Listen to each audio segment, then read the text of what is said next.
Vamos a pasarles un audio de una entrevista que no es en el Perú, a un médico que no es peruano, pero que es sumamente clara. Es sumamente claro lo que explica el médico.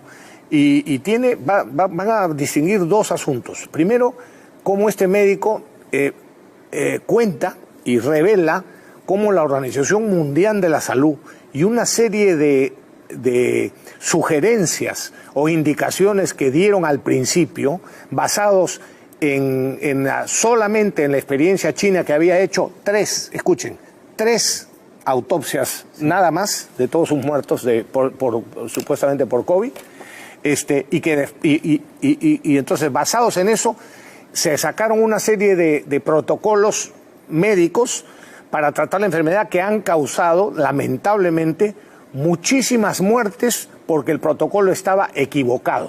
Y después el propio médico va a explicar cuáles son los nuevos protocolos que en el mundo ya se están aplicando y que en el Perú algunos médicos también lo están aplicando.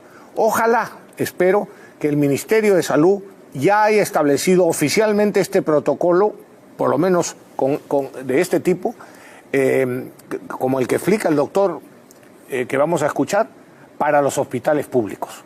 Porque sería una verdadera vergüenza que siguiera muriendo gente cuando es muy sencillo sacarlos de la enfermedad. Escúchenlo con mucha atención si ustedes están infectados, si tienen la preocupación de infectarse en el futuro o si tienen a un pariente o a un conocido que está infectado. Porque aquí está el adecuado tratamiento que fue inicialmente descubierto por el error que van a volver a explicar los médicos italianos y que fueron confirmados después por médicos de España que también hicieron muchísimas autopsias. Escúchenlo con atención porque creo que puede ser muy útil para todos. ¿Qué hace el virus en el organismo? En el organismo, la Organización Mundial de la Salud establecía de que había que enterrar inmediatamente a ese paciente. Y los chinos hicieron la autopsia a 3 personas.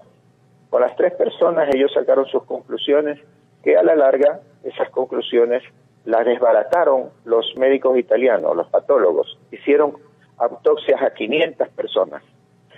¿Cuál es la sorpresa? Que se encuentran con que no era todo lo que nos había dicho la Organización Mundial de la Salud, era mentira. Lo que producía el virus era una tormenta inflamatoria en el pulmón. Esa tormenta inflamatoria con alteraciones de citoquinas, con todo eso, iba a provocar trombos.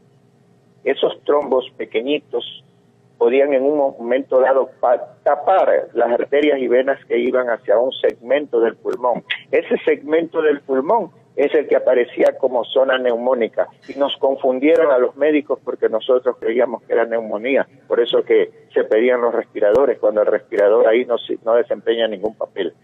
Esa tormenta inflamatoria que produjo trombos, al no llegar sangre a un segmento del pulmón, ese pedazo se moría. Y si seguía el problema, llegaba un momento en que ya no había oxigenación pulmonar y se moría la persona. Entonces, se cambió totalmente el esquema de tratamiento a través de los protocolos de autopsia. Y los protocolos de tratamiento se cambiaron totalmente. ¿Por qué? Porque ya no había que dar todo lo que nos habían enseñado. A nosotros los médicos, les digo personalmente, siendo neumólogo y epidemiólogo, yo tenía terror utilizar el corticosteroide, que es un antiinflamatorio potente, que con unas cuantas nebulizaciones con corticosteroide podía haber ayudado y salvado la vida de mucha gente. Pues yo no lo hacía porque nos metieron miedo.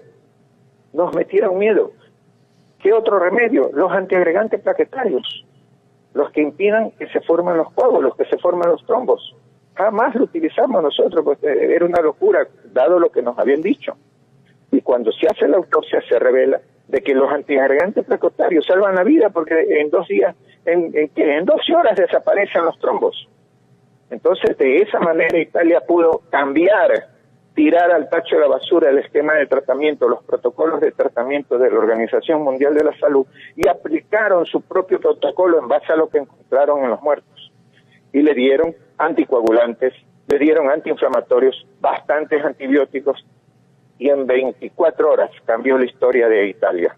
En 48 horas dieron 20.000 personas de alta. No dieron de alta 10 personas, ni 20 personas, ni 200, ni 2.000. Dieron de alta 20.000 personas. Ese trabajo científico, mi respeto para Italia, porque nos quitó la venda a los médicos.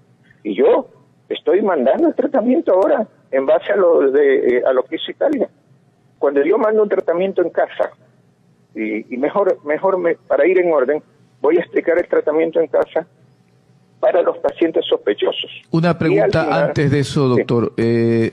Los usuarios, por ejemplo, de la cardioaspirina, que es una cosa que se receta, aunque algunos dicen que debe ser post, otros dicen que debe ser antes, pero hay muchos que la consumimos, por ejemplo. ¿Esa es una protección o es un preventivo para lo que está ocurriendo? Esa es la salvación. La aspirina es ácido acetilsalicílico que impide que se coagule la sangre en pacientes que tienen hipertensión severa, pacientes que han sido parados de corazón, pacientes que tienen trastorno de coagulación. A ese tipo de pacientes se le da la cardioaspirina, ¿no es cierto? Es para proteger que no le vaya a dar un infarto. Ese paciente, sin querer, está como quien dice, vacunándose contra el virus. ¿Ya? Ahora, depende de la cantidad que ingiere. ¿Por qué? Porque si la cantidad es mínima, la ayuda va a ser mínima. Claro. Cuando yo mando 3 aspirinas de golpe en un vaso de 3/4 vasos de agua y el jugo de 2 limones, lo ponen a hervir 5 minutos, ya sea en el microondas o en una olla, ese preparado caliente se lo toman poco a poco. En 24 horas la persona que estaba saturando oxígeno por debajo de 80, que necesitaba el tanque de oxígeno, que necesitaba el respirador, automáticamente esa persona al siguiente día ya pasa de 90. Y a los 3 días está en 96, 97 y se salvó la vida. Fíjate. Impresionante. Bueno, me consta que médicos peruanos ya están aplicando este tratamiento. Ahí se extiende después en el tratamiento en las casas, lo que fuera, pero fíjense ustedes lo que ha sucedido en el mundo. Por el error, no solamente se genera el virus en China, sino que además, en coordinación con la OMS, ocultan la existencia de la pandemia, retrasan el anuncio al mundo y encima solo hacen 3 autopsias y sacan unos protocolos totalmente equivocados que han causado la muerte de miles de personas. Efectivamente, aquí en el Perú ya se está aplicando este método y está teniendo excelentes resultados, ¿no? Así es. Así que, pero igual, ¿no? La pandemia va a continuar y lo importante es que tenemos que adaptarnos a ella.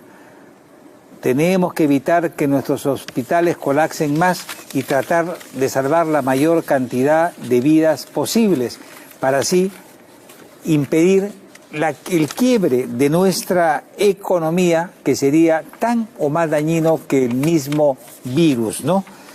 Sin duda con la posición de que el 70-80% de la población económicamente activa vaya a trabajar, habrá víctimas, ¿no? Como yo, como mis amigos incluso, ¿no? Que estamos en una población de riesgo, ¿no? Pero es el precio, es el precio que hay que pagar para que el Perú recupere el camino del orden, del progreso y de la seriedad, ¿no? De otra manera vamos a estar de cuarentena en cuarentena.